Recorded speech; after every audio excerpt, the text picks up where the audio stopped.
The ruins of Berlin, 1945. A city reduced to ash and rubble. In the skeletal remains of what was once a grand apartment building, a young Russian widow clutched her daughter to her chest, her knuckles white with terror. The child, no more than 5 years old, whimpered softly as heavy boots echoed up the shattered stairwell. When the door burst open, she expected the worst. The American soldier stood silhouetted against the gray morning light, his uniform dusty, his face hardened by war.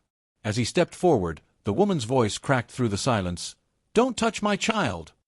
What happened next would become a story whispered across continents, translated into dozens of languages, and remembered by generations. The soldier's response, simple, profound, utterly unexpected, would challenge everything people thought they knew about enemies, humanity, and the choices we make when the world is watching. Before we continue this incredible story, if you're watching from New York, Tokyo, Sao Paulo, or anywhere else in the world, drop a comment below and let us know where you're from. Hit that subscribe button and give this video a thumbs up. Stories like this deserve to be heard everywhere. This is not just a tale of war. It's a testament to the extraordinary power of compassion in our darkest hours, a reminder that even in the midst of unimaginable destruction, humanity can shine through. What the soldier did in that moment would ripple through time, affecting not just one widow and her child, but countless lives across borders and generations. Let's begin. Introduction. The year was 1945, and Europe was a continent gasping its last breaths of war. Cities that had stood for centuries were reduced to memories etched in rubble. Berlin, once Hitler's imperial capital, the gleaming heart of the Third Reich, was now a graveyard of twisted metal and pulverized stone. The Battle of Berlin had ended only weeks before. Soviet forces had taken the city first, their red flags raised over the Reichstag in a moment captured for eternity. But the division of the conquered capital was already underway. American, British, French, and Soviet sectors were being carved out of the ruins, each power claiming its piece of the fallen empire. In these chaotic days, millions of displaced people wandered through the wasteland. German civilians, Russian forced laborers, freed concentration camp prisoners, and soldiers from a dozen nations all moved through the same shattered streets. Trust was a luxury no one could afford.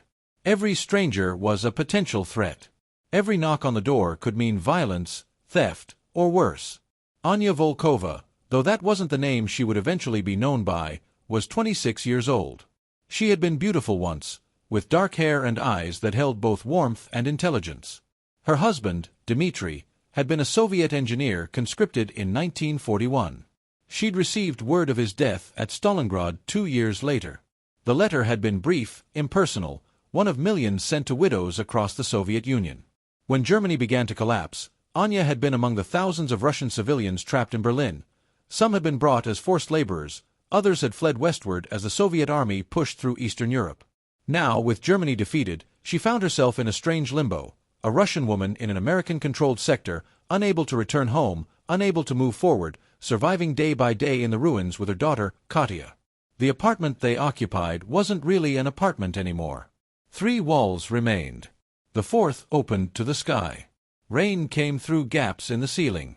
But it was shelter, and in Berlin in the summer of 1945, shelter was everything. Anya had learned to be invisible. She scavenged at night, traded what little she had for bread, and kept Katya quiet and hidden. In these lawless days, a woman alone with a child was vulnerable in ways that made survival a daily negotiation with fate. And then came the morning when survival wasn't enough. The sound reached Anya before dawn, boots on broken concrete, multiple pairs, methodical and purposeful. She'd learned to distinguish sounds in the ruins. Civilians shuffled. Looters hurried. But soldiers walked with a different rhythm, a cadence that spoke of training and authority. She pulled Katya closer on their makeshift bed, 2 thin blankets spread over a salvaged door laid across cinder blocks. The child stirred but didn't wake. At 5 years old, Katya had learned the survival skill of sleeping through almost anything. Through the gap where a window had once been, Anya could see the first light of dawn painting the ruins in shades of gray. The building across the street was a hollow shell, its facade gone, revealing rooms stacked like a dollhouse broken open for giants to peer inside. Somewhere in the distance, a dog barked, one of the wild packs that now roamed the city, feeding on things Anya tried not to think about. The boots stopped. Voices carried through the morning air, American English. She'd learned to recognize it over the past weeks, different from the British accent, flatter and more nasal. Her German was good, picked up during her years in Berlin, but her English was minimal, cobbled together from film subtitles she'd read before the war and phrases she'd memorized from a battered phrasebook she'd found in the rubble. This building. According to the list. Someone reported civilians squatting in the upper floors. We're supposed to clear it, register everyone. Registration. The word sent ice through Anya's veins.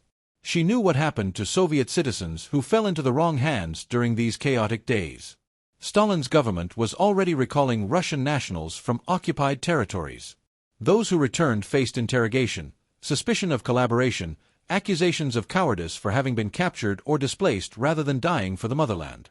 She'd heard stories of women who'd been liberated from German labor camps only to be sent directly to Soviet gulags. But staying in the American sector without registration meant living as a ghost, always one discovery away from deportation or worse. The Boots entered the building.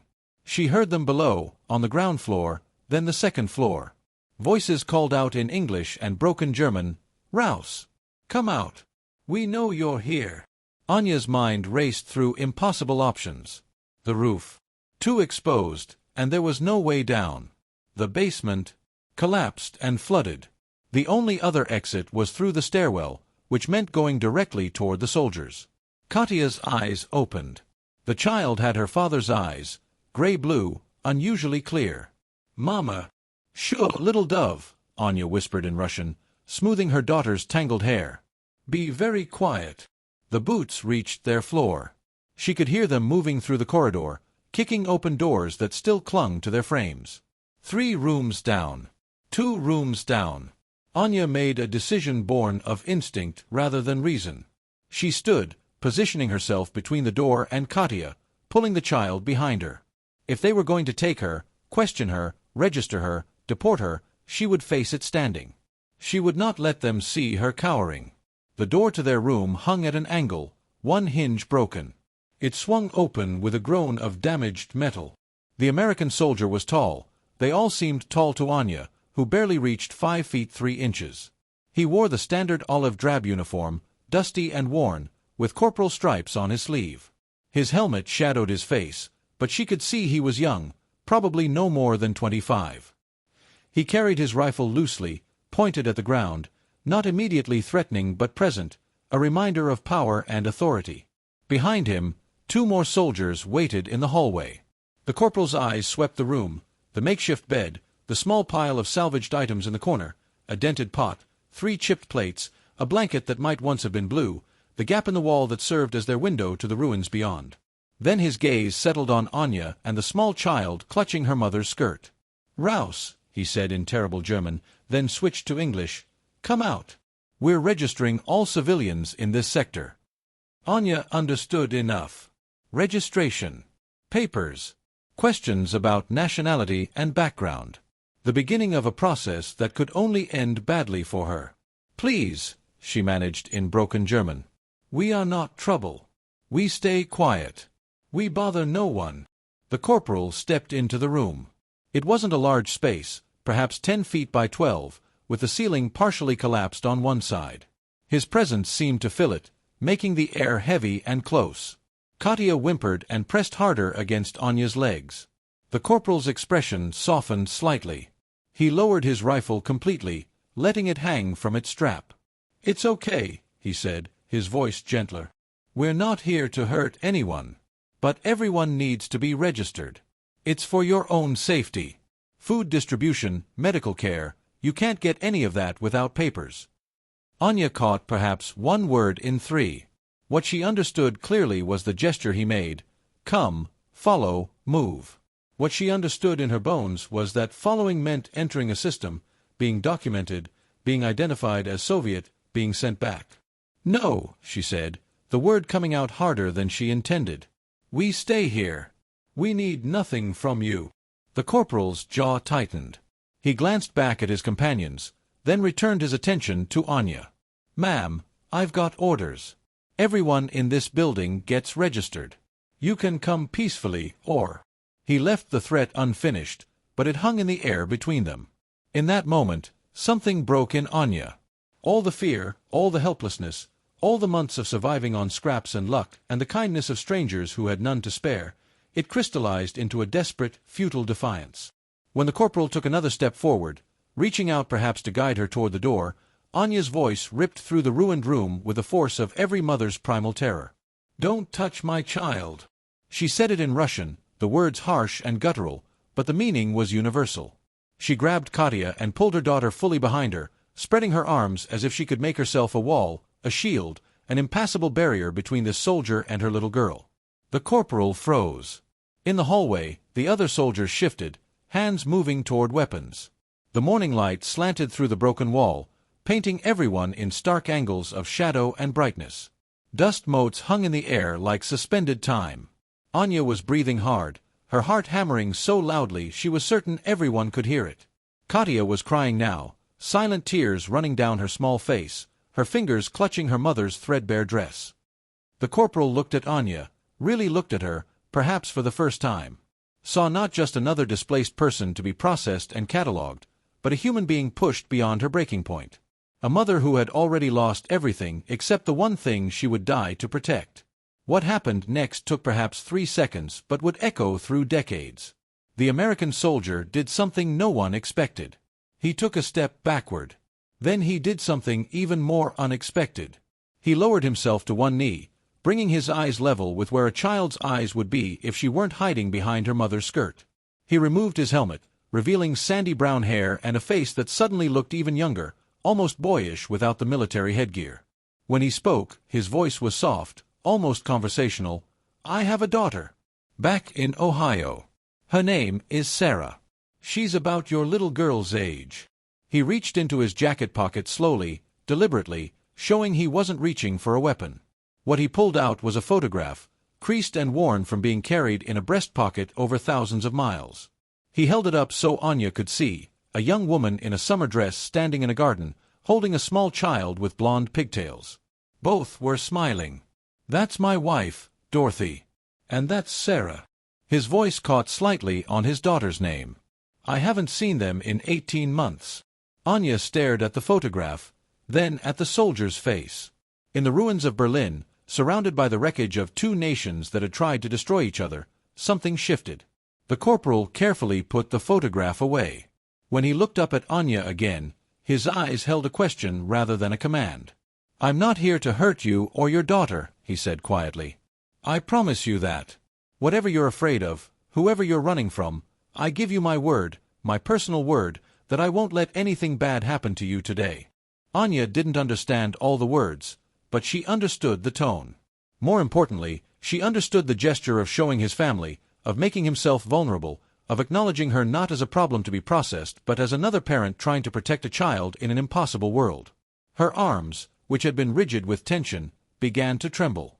The corporal's name was James McKinley, though Anya wouldn't learn that for several more hours. In the moment after he showed her the photograph, time seemed suspended in that broken room.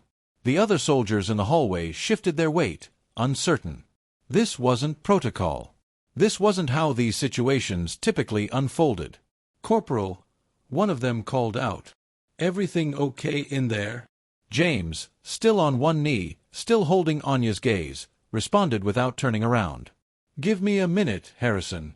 A pause, then, "Sir, we've got 6 more buildings to clear before noon." "I said give me a minute."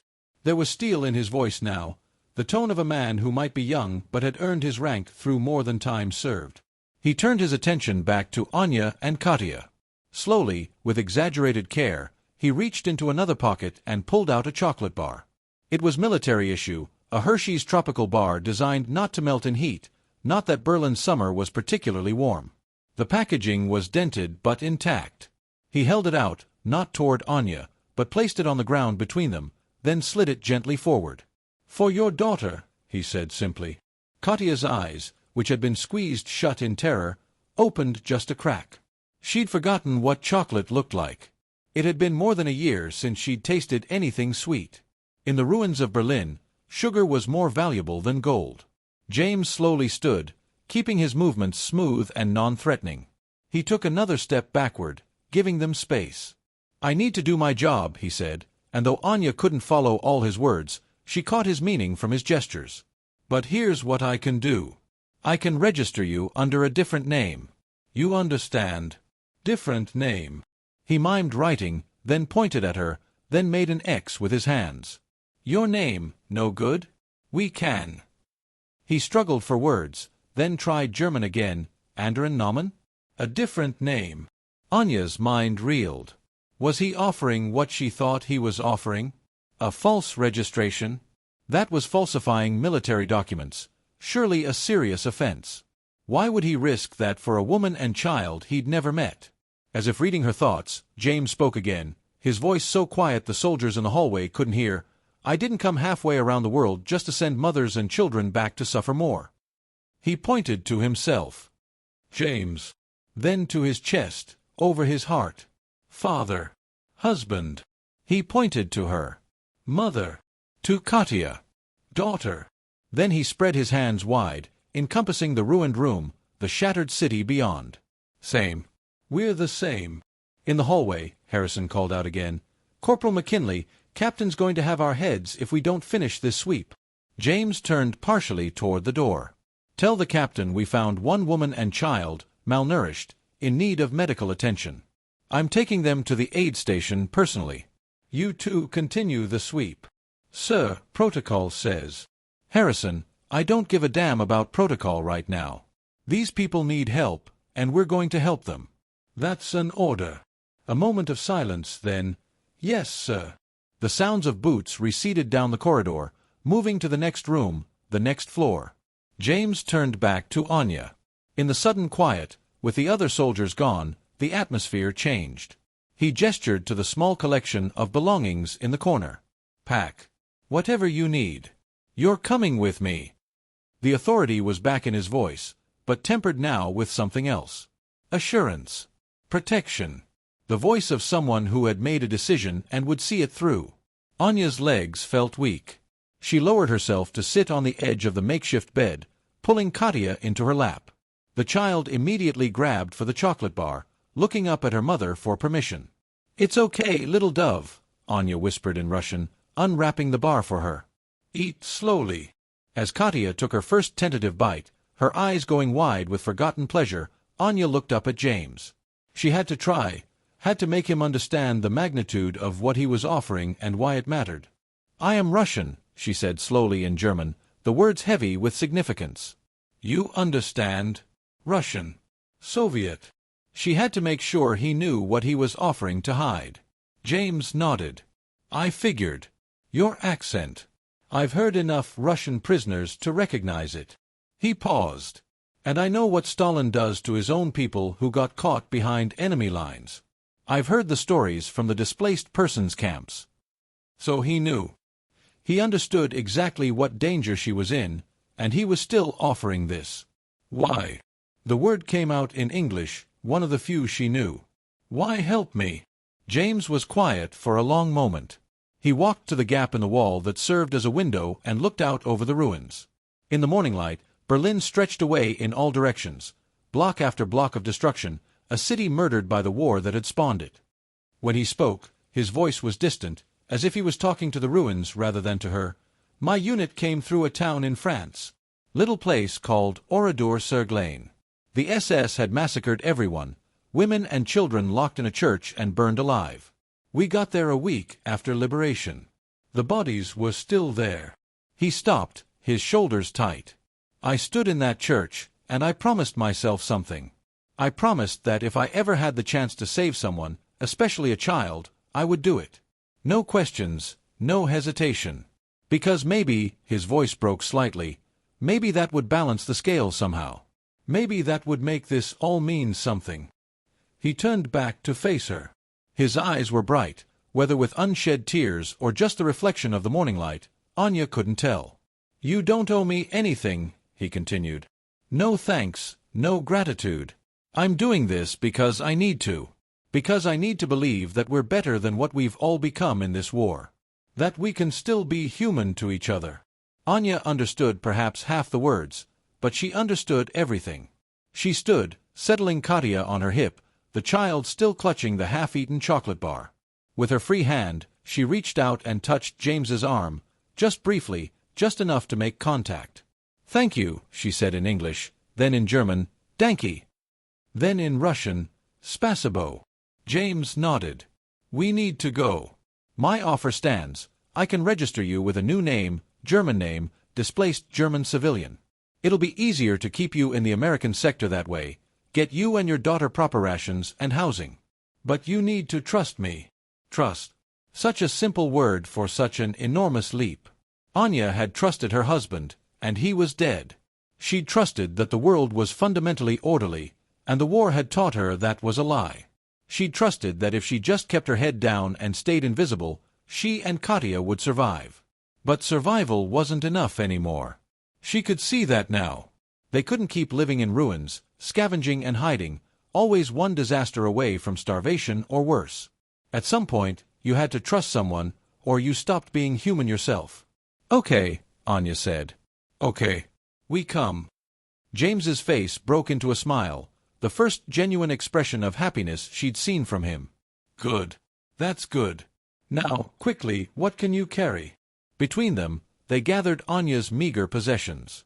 It took less than 2 minutes to pack her entire life: the blankets, the cooking pot, a bundle of clothes for Katya that Anya had painstakingly assembled from scraps, a small cloth bag containing her real identification papers, which James immediately confiscated, saying he would lose them, and a single photograph of Dmitri in his engineering corps uniform. James looked at the photograph, then at Anya. "Your husband. Dead. Stalingrad. 1943. I'm sorry." He handed the photograph back carefully. "Keep it hidden, though. If someone sees a Soviet uniform." Anya nodded, tucking it into the innermost pocket of her coat. As they prepared to leave, James did something unexpected. He took off his jacket and draped it over Anya's shoulders. It was enormous on her, swallowing her small frame, but it was warm and it was clean, cleaner than anything she'd worn in months. "If anyone asks," he said, "you're under my protection. That jacket means you're with me. No one will bother you." They descended through the building, James leading the way, Anya following with Katya in her arms. On the ground floor, they passed 2 German civilians, an elderly couple who'd also been hiding in the building. They stared at Anya in the American jacket with a mixture of fear and envy. Outside, the morning sun was climbing higher, beginning to warm the ruins. Other soldiers were visible now, moving through the streets in pairs and small groups, the occupying force making its presence known.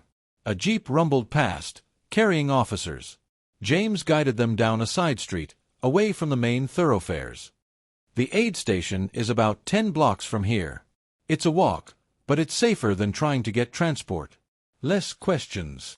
As they walked, Katya buried her face in her mother's shoulder, overwhelmed by the openness, the exposure, after weeks of hiding. Anya stroked her daughter's hair and whispered reassurances in Russian, then caught herself.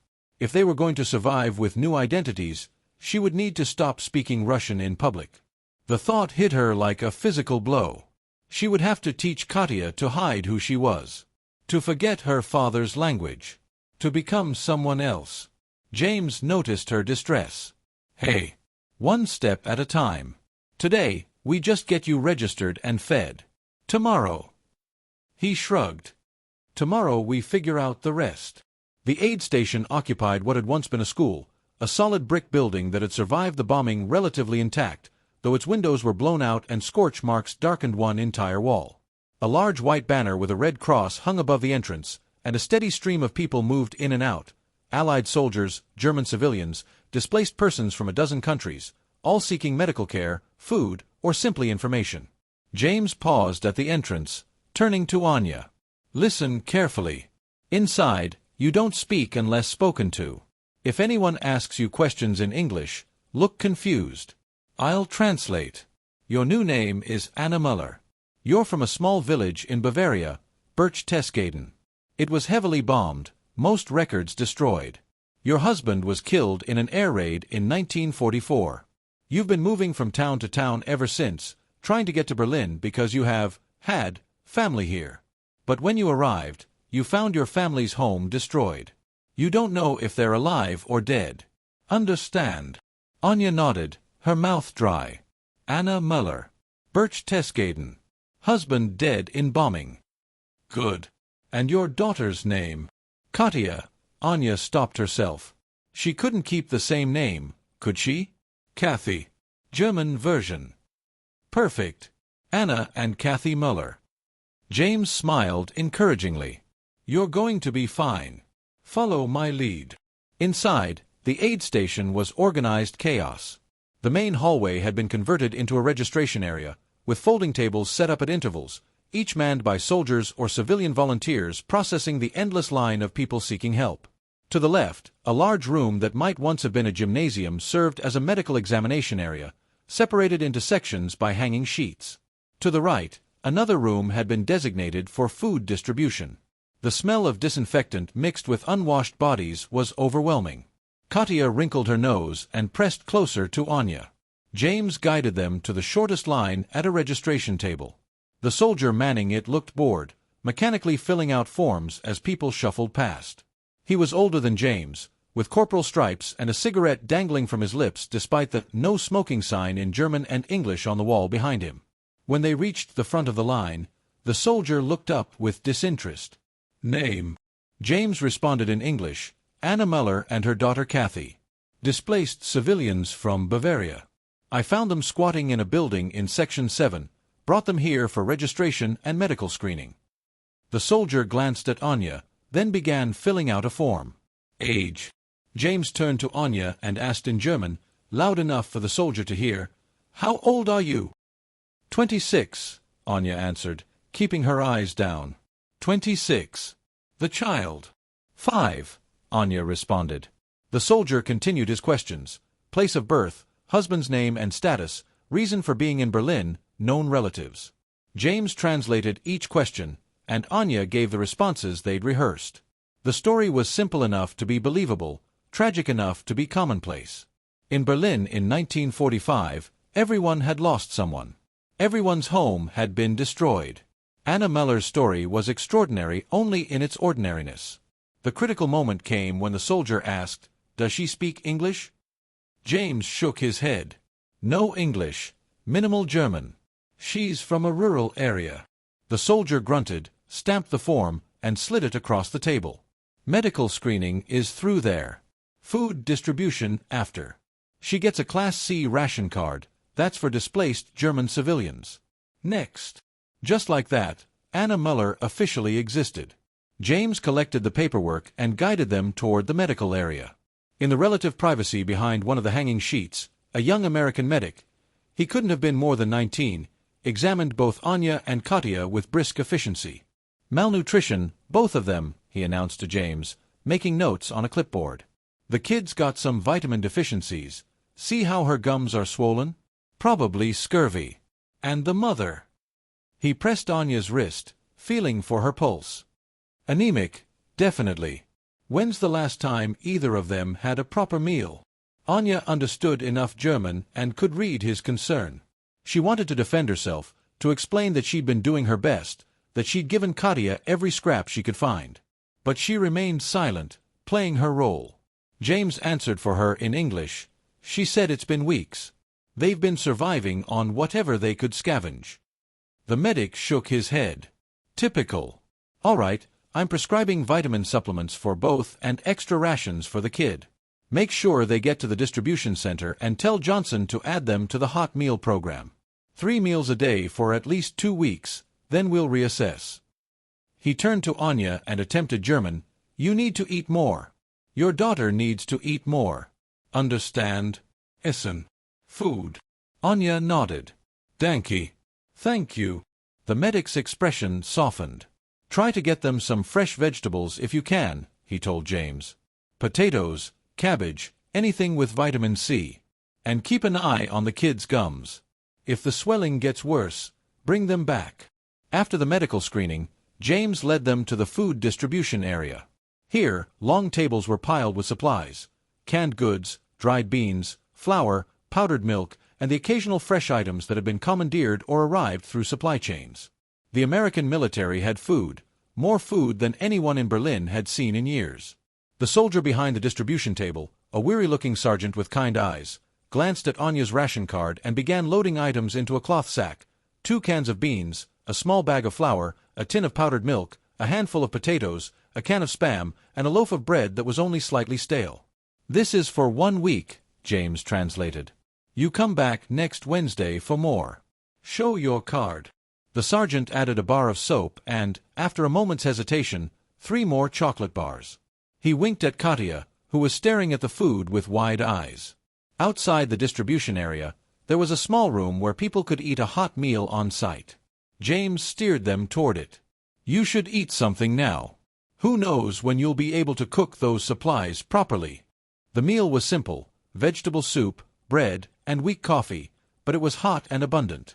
Anya watched in amazement as Katya ate an entire bowl of soup without stopping, soaking up the broth with pieces of bread. When was the last time her daughter had eaten until she was full? As they ate, James sat across from them, nursing a cup of coffee and watching the room with the constant alertness of a soldier who'd learned never to fully relax. "Anna," he said quietly, using her new name deliberately, "we need to talk about where you're going to stay." Anya looked up from her soup. She'd been so focused on the immediate needs, registration, food, that she hadn't thought beyond that moment. "The building you were in isn't safe," James continued. "Half the ceiling is gone, and there's no running water. I can get you assigned to one of the displaced persons' houses. They're not much, usually just partially damaged buildings where they've shored up 1 or 2 rooms, but they're better than what you had. There'll be other families. German families, mostly. You'll need to be careful, maintain your story, but it's safer than being alone." Anya's mind raced. Living with German families meant constant performance, constant vigilance. One slip, one Russian word in her sleep, and everything would unravel. But James was right. They couldn't go back to that ruined building. "Okay," she said. "Where is this house?" "About 2 miles from here, in the Schonberg district. I can arrange transport. A truck goes that way this afternoon to deliver supplies." He paused. "Anna, I need to be honest with you. I'm being reassigned. My unit is moving to another sector at the end of the week. I won't be able to watch out for you after that." The words hit Anya like a physical blow. In the space of a few hours, this American soldier had become her lifeline, her bridge to a new identity, her protection. And now he was leaving. James must have seen the panic in her face. "But," he continued quickly, "I have a friend. Another corporal, guy named William Davis. Good man, father of 3 back in Virginia. I'm going to introduce you to him, explain your situation. He'll check in on you, make sure you're okay. And I'll write down the address where you'll be staying, pass it along to some people I trust. You won't be alone." "Why?" Anya asked again, the same question she'd asked in the ruined building. "Why do all this for us?" James was quiet for a long moment, staring into his coffee cup. When he spoke, his voice was barely above a whisper. "Because somebody has to be the good guy in all this mess. Because if we don't take care of each other, enemy, ally, it doesn't matter anymore, then what the hell did we fight for?" He looked up, meeting her eyes. "And because every time I help someone, I imagine that somewhere, maybe somebody is being kind to my wife and daughter. That if they were in trouble, some stranger would step up. Maybe that's naive. But it's all I've got left to believe in." Before Anya could respond, a commotion erupted near the entrance. Raised voices in German and English, the sound of furniture scraping, angry shouts. James was on his feet instantly, his hand moving instinctively toward where his weapon would be if he were armed. "Stay here," he ordered, then moved toward the disturbance. Anya pulled Katya close, her heart hammering. Through the doorway, she could see a cluster of people gathered near the registration tables. A German man, thin and ragged, was shouting at one of the American soldiers. His words were partially obscured, but Anya caught enough. "Russian spy, pretending to be German. I know her voice.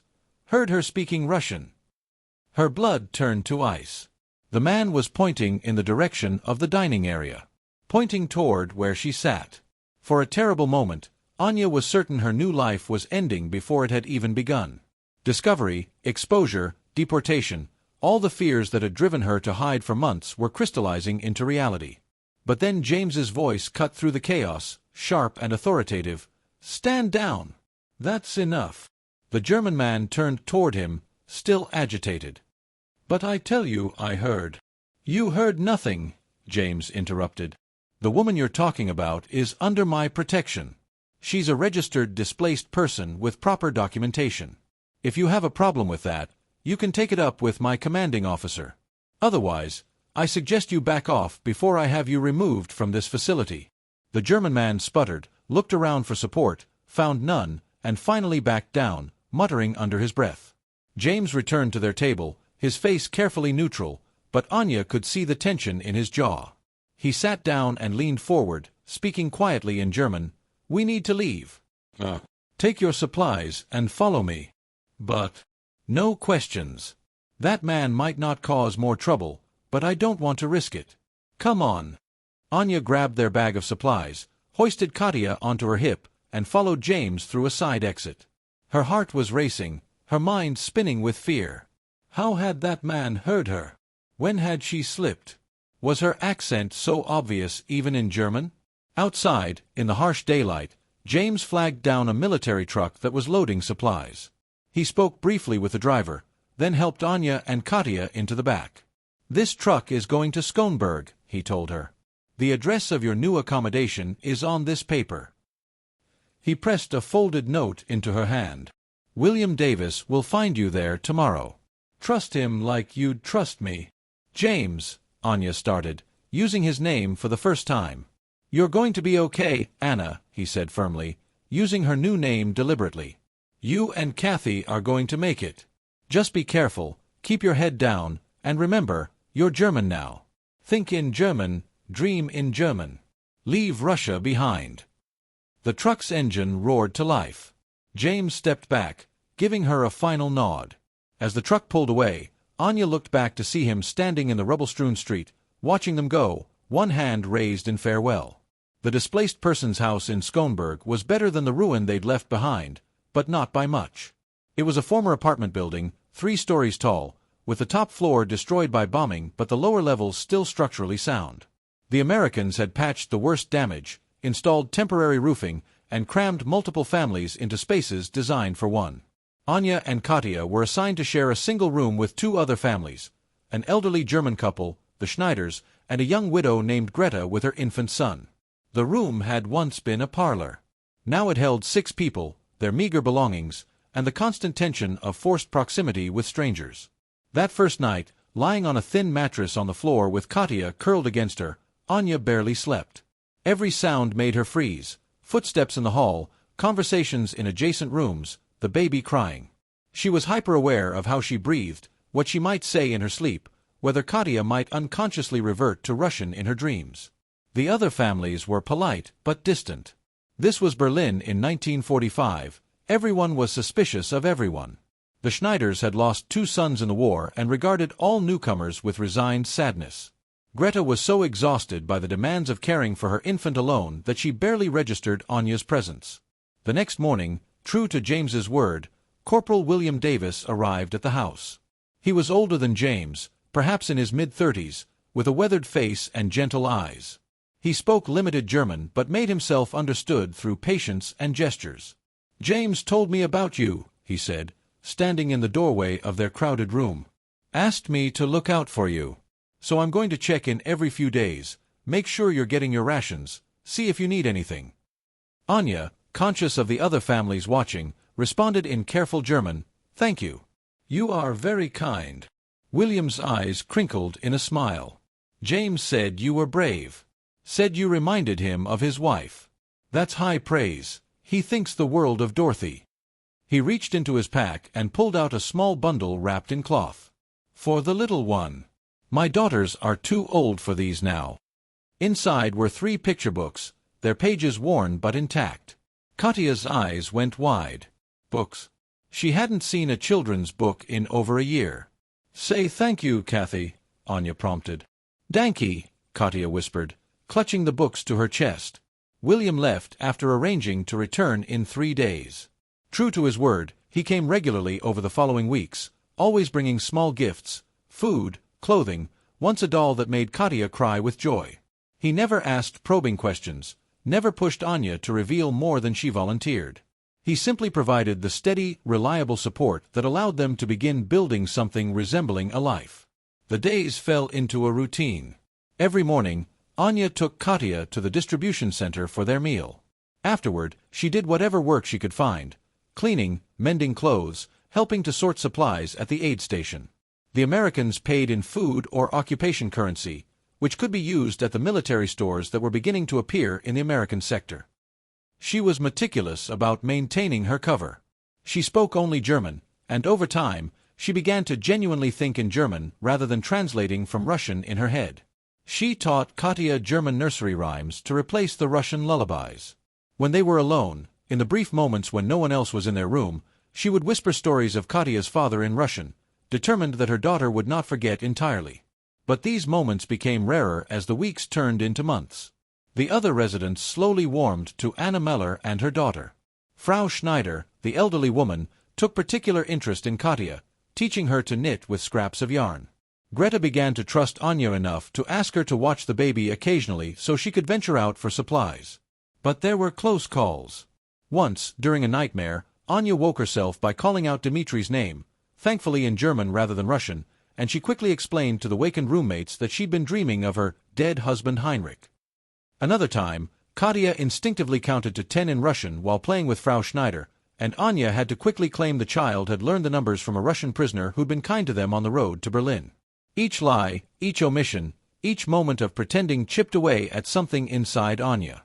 She was becoming Anna Muller, and while this transformation kept them safe and fed, it also meant slowly erasing Anya Volkova. She wondered sometimes if Dmitri would recognize her if he could see her now, not just her new name, but the way she'd learned to smile blankly when people made bitter comments about Russians, the way she nodded along when someone praised the Americans for protecting them from the Soviet menace. 6 weeks after that morning when James had burst into their ruined room, William arrived with unexpected news. The military is establishing a formal displaced persons program, he explained through a German translator who'd been hired by the occupation authority. Anyone with proper documentation can apply for resettlement assistance. That means help finding permanent housing, job training, even eventual sponsorship for emigration to other countries. Emigration. The word hung in the air like a promise and a threat. Leave Germany entirely. Go to America, perhaps, or Britain, or Canada. Start completely over in a place where no one would ever discover that Anna Meller had once been Anya Volkova? I don't understand, Anya said slowly. Why would America take German civilians? William exchanged a glance with the translator. The world's changing fast. The Americans and the Soviets, they're not allies anymore, not really. There's talk of permanent division, Germany split between East and West. People are calling it a Cold War. The U.S. government wants to resettle displaced persons in the West, keep them out of Soviet hands.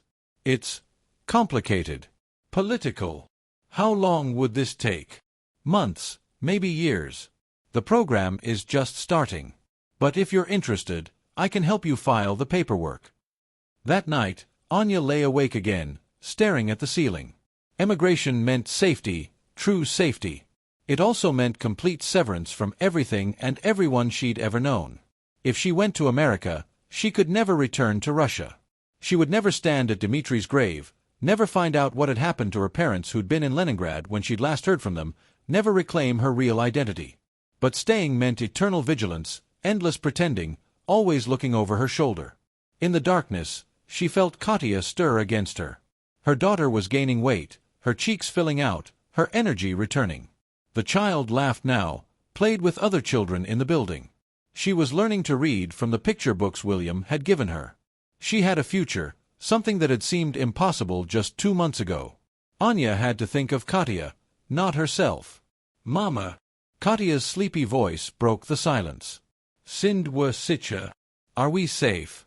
The question, asked in fluent German, decided everything. Katya was already forgetting Russian, already becoming Kathy.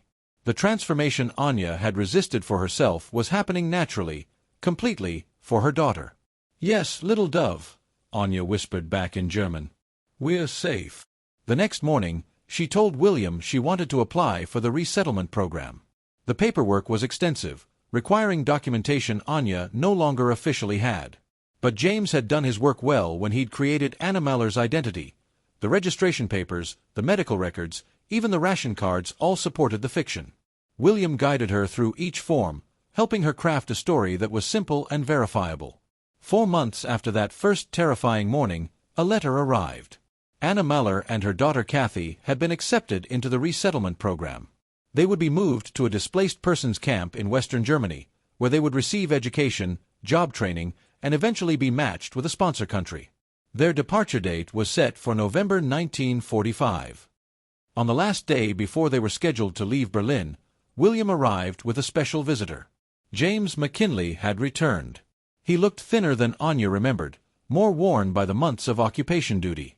But his smile when he saw them was genuine and warm. "I heard you were leaving," he said through the translator.